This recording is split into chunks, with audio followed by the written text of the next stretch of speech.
8월 23일 아침 밥상 모임을 시작합니다. 오늘도 사랑하는 여러분들을 주의 이름으로 초대합니다. 말씀이 오늘 하루의 모든 삶을 인도하시며 인도하심 중에 살아계신 하나님이 경험되어지는 복된 하루 누리시기를 축복드립니다. 다같이 사도신경 하심으로 신앙 고백하시겠습니다.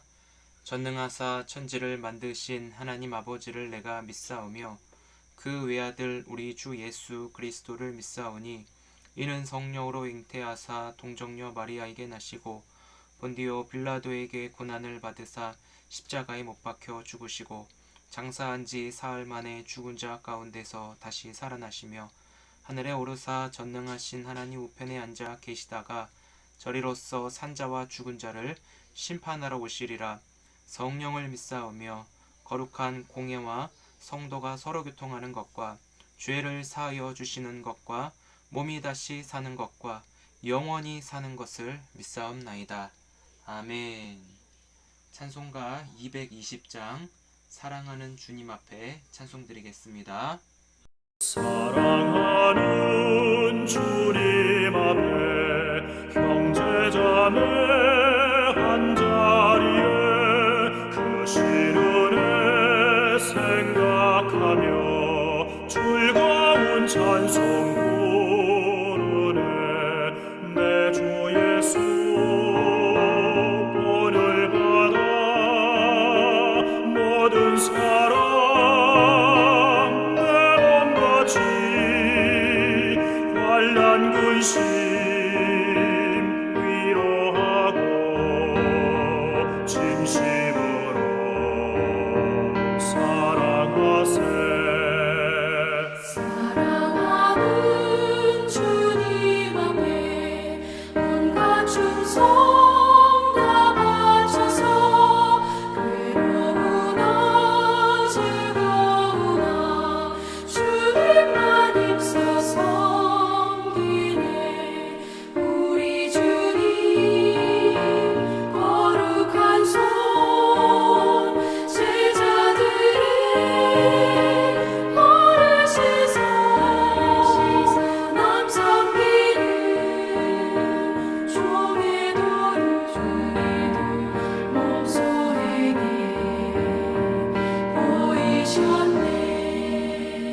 사랑하는 주님 예수 같은 주로 섬기다니 한 피마다 한 몸이군 형제여 친구들이여 한 몸같이 친밀하고 마음으로 하나 되어 우리 주님 크신 뜻을 지성으로 주내 가세. 제20장 소요가 그침에 바울은 제자들을 불러 권한 후에 작별하고 떠나 마게도냐로 가니라.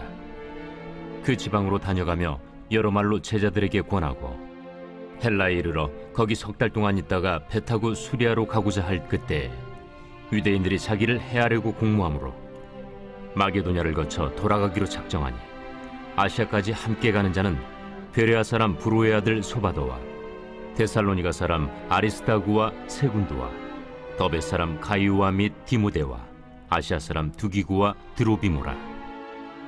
그들은 먼저 가서 드로아에서 우리를 기다리더라. 우리는 무교절 후에 빌립보에서 배로 떠나 닷새 만에 드로아에 있는 그들에게 가서 이레를 머무니라. 그 주간의 첫날에 우리가 떡을 때려 하여 모였더니 바울이 이튿날 떠나고자 하여 그들에게 강론할세 말을 밤중까지 계속하며 우리가 모인 윗다락에 등불을 많이 켰는데 유두구라 하는 청년이 창에 걸터 앉아있다가 깊이 졸더니 바울이 강론하기를 더 오래 하며 졸음을 이기지 못하여 3층에서 떨어지거늘 일으켜보니 죽었는지라. 바울이 내려가서 그 위에 엎드려 그 몸을 안고 말하되 떠들지 말라. 생명이 그에게 있다. 하고 올라가 떡을 떼어 먹고 오랫동안 곧 날이 새기까지 이야기하고 떠나니라. 사람들이 살아난 청년을 데리고 가서 적지 않게 위로를 받았더라. 할렐루야.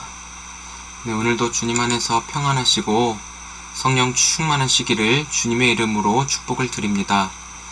시원하게 내리는 빗줄기가 대지를 적시듯이 성령의 단비가 메마른 우리의 마음을 시원하게 하시는 은혜로 이 아침밥상 시간에 부어지기를 소망합니다. 사도 바울이 가는 곳에는 항상 하나님의 말씀이 전해졌습니다. 그러나 그곳에는 예수를 믿는 무리들과 그렇지 않는 자들이 나누어져 있습니다. 특히 유대인들은 바울을 예수님처럼 죽이려고 덤벼드는 자들이었다는 것을 우리는 알 수 있습니다. 그래서 그곳에는 복음을 전할 수 없어 어쩔 수 없이 이동을 해야 했습니다.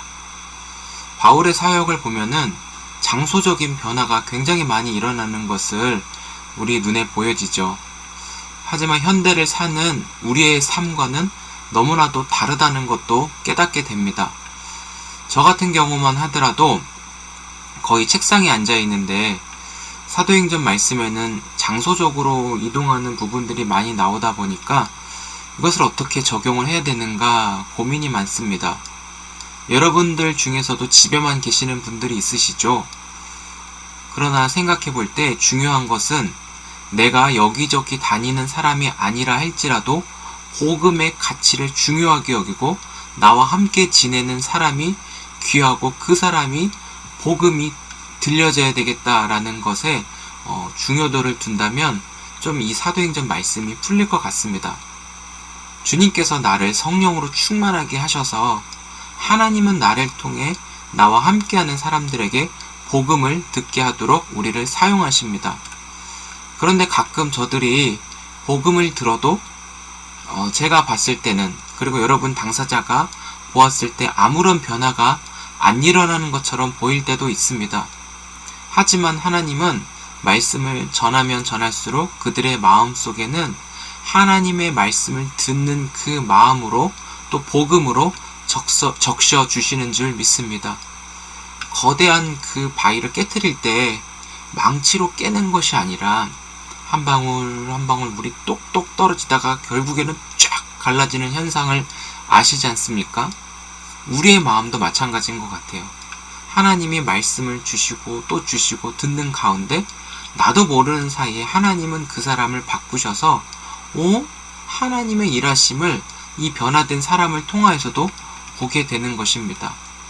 그래서 우리는 중요하게 여겨야 하는 것이 아까 말씀드린 대로 사람 그리고 복음, 이 두 가지를 하나로 놓고 정말 중요하게 여기셨으면 좋겠습니다. 사람이 왜 중요합니까? 사람에게는 생명이 있기 때문에 사람 자체가 중요한 거예요. 누구라도 예수님과 연합하는 자에게는 생명이 전해져서 그 생명이 살아있다라는 것을 알게 해주죠. 우리도 예수님 때문에 영원한 생명을 얻게 되었고 이 생명을 먼저 받은 자가 오늘을 살아가는 이유는 이 예수의 생명을 전하기 위해서입니다. 오늘 사도행전 20장 6절에 바울이 돌고 돌아서 드로아라고 하는 그 지역에 도착했습니다. 그리고 7절에 그 주간의 첫날이라고 말을 하는데 이날은 안식 후 첫날, 즉 주일을 의미하고 있습니다. 주일을 의미하는 것은 바로 이들의 모임 가운데 성찬식을 거의 매주 했던 것 같아요. 그래서 바울이 그 자리에 참석을 했는데 그 다음날 떠난다고 하니까 사람들이 바울에게 말씀을 전해달라 요청을 하게 된 것이죠. 그런데 우리가 매주 설교를 듣다 보면은 대충 감이 잡히지 않습니까? 이제 저 설교 끝날 때가 된 것 같다. 그런데 생각보다 바울이 전하는 말씀이 길어지는 거예요. 그런데 여기 유두고라고 하는 사람이 창에 걸터 앉다가 깊이 졸았다고 이야기를 하고 있죠. 예전에 우리가 설교를 들을 때는 저 유두고가 깊이 졸았다고? 저 사람 뭐 했길래 조는 거야? 그러면서 졸고 있는 유두고를 책망하고 굉장히 안 좋게 보았죠. 하지만 당시 상황을 생각해 볼 때 유두고는 생계 현장에서 열심히 일을 하고 말씀을 들으러 달려온 사람입니다. 웬만한 사람도 아침에 예배를 드리러 가든지 아니면 오후 예배를 드리러 가든지 하루 종일 있다가 저녁에 말씀을 들으면 피곤하지 안 피곤하겠습니까? 그런데 피곤해서 졸고 있는 그 사람을 너무나도 나무라고 있는 거예요. 그러나 이 유두고는 말씀에 대한, 복음에 대한 그 그리움과 목마름을 가지고 바울이 전하는 말씀 앞에 온 것이죠. 그러나 어떻게든 이 유두고는 잠을 깨려고 했을 거예요. 어떻게든 눈을 씻든지 꼬집든지 사탕을 먹든지 아마 잠을 깼을 겁니다. 그런데 지금 유두고가 앉아있는 자리는 3층에 어떻게 보면 그 창에 걸터 앉았다라고 얘기를 하고 있는데 거기에 아마 수많은 사람들이 모여 있었을 것입니다. 사람들이 모여 있는데 유두고가 앉아있는 자리는 아마 그 끝자리에 한 자리 남아 있었던 것 같아요. 그런데 유두고가 피곤에 쌓여서 너무 피곤하고 결국 잠이 유두고를 삼켜버린, 그렇게 말씀을 드려도 과언이 아닐 것입니다. 결국 유두고가 3층 높이에서 떨어져 죽었다 이 말을 하고 있죠. 하지만 바울이 이 수많은 사람들이 있는 곳에 유두고를 향하여 말씀하실 때 그 말씀의 역사가 일어났다라는 거예요.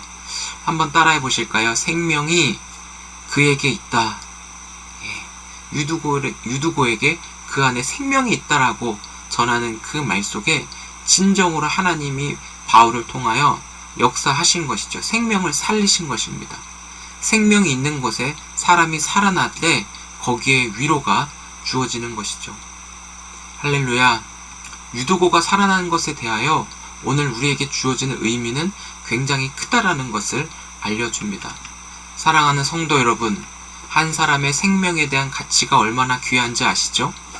그 생명은 어떤 것도 바꿀 수 없고 이 세상에 속한 어떤 재산과도 바꿀 수 없습니다. 생명은 하나이고 죽으면 끝입니다. 그러나 예수에게는 영원한 생명, 예수께로 가야지만 참 생명을 얻는다는 것은 우리는 알고 있고 먼저 누리고 살아가고 있습니다. 결국 오늘 우리가 살아가는 이유도 나 같은 죄인을 살려주신 주님의 사랑에 감사하면서 생명을 살리는 귀한 일에 동참하도록 주님이 우리를 살리셨다라는 것을 기억하시기 바랍니다. 우리와 함께 머무는 사람이 가장 소중한 사람입니다. 그 안에 예수의 생명이 있어서 하나님이 살리시고 그를 변화시켜 돌아오게 할 가능성이 충분히 있기 때문입니다. 그래서 오늘 하루를 살아가시면서 나와 함께 살아가는 사람이 때로는 밉고 싫다 할지라도 그 안에 예수 생명이 있고 그 생명의 가능성을 하나님이 부어주실 거라는 것을 믿으면서 기도했으면 좋겠습니다. 하나님, 유두고와 같이 저 사람 안에 예수의 생명이 있는 줄 믿습니다. 말씀을 듣는 가운데 저 생명이 예수를 받아들이게 하시고 육신의 생명이 아니라 예수의 생명으로 살아갈 수 있는 하나님의 말씀이 역사되길 소망합니다. 기도하며 응답하실 하나님을 온전히 바라보며 이 말씀이 여러분과 저의 기도 제목에 응답이 되어지길 축복합니다. 유두고에게 저에게 생명이 있다라고 한 것처럼 오늘 나와 함께 지내는 모든 사람, 저를 포함해서 모든 분들 안에 생명이 그에게 있다. 주님의 음성이 함께 들려지는 복된 하루 되시기를 축복드립니다. 기도하겠습니다. 하나님, 사람이면 그 안에 진정한 생명이 주님 있는 줄 믿습니다.